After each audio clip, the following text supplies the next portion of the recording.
Salernitana Docet, della collana L'Acragas a colori, è il 15° libro di Basilio Borgo. Questa volta il tifoso scrittore, originario di Casteltermini, ha voluto dedicarsi alla stagione 1965-66, quando il Bari, come lo stesso autore scrive nella prefazione, fu sconfitto da una grande Acragas.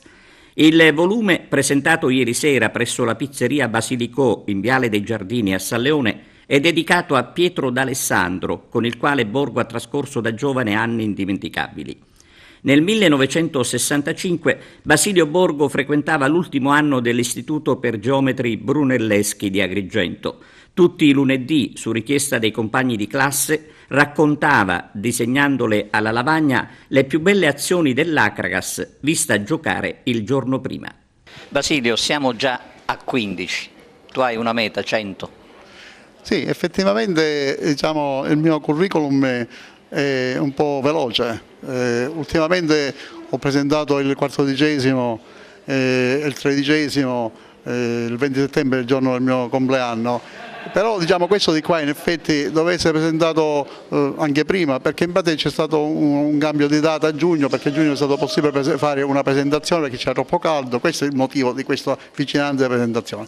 Comunque parlo di questo libro che potete vedere.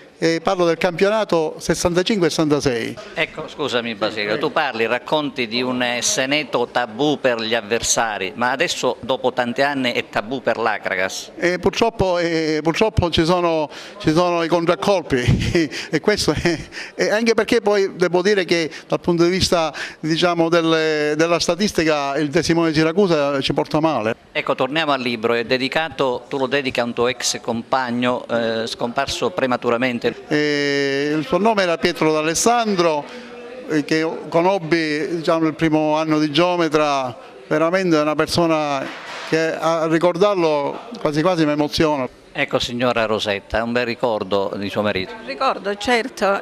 Io questa sera sono qua invitata dall'amico Basilio Borgo e sono un po' commossa perché per questo invito e soprattutto quando ho visto che era stato dedicato a mio marito Pietro questo libro che ha fatto. E certo ci sono i ricordi, perché poi sfogliando il libro si vedono le foto dei ragazzi di allora e quindi c'è quasi un tuffo nel passato. Che è gradevole e piacevole nel ricordare quei momenti di gioventù, quando c'era nel periodo della scuola, che erano tutti assieme, tra l'altro qui c'è anche un altro compagno. Un ritrovarsi quindi. E certo un ritrovarsi anche pieno di emozione. Io ricordo Pietro, eravamo un gruppo che era sempre insieme, avventuroso, ma nello stesso tempo anche un gruppo di ragazzi per bene, disponibili. Ecco Basilio, il 16° a quando? Ma il 16° spero a Natale. Hai qualche amico anche nella Roma alla quale dedicherai anche un libro? Ma certamente, la grande Roma di Falcao, quello non lo posso dimenticare. Francesco Carusotto, ex Acragas, esordito con il Pescara negli anni 60 all'Essaneto, che ricordi ha? Ricordi bellissimi.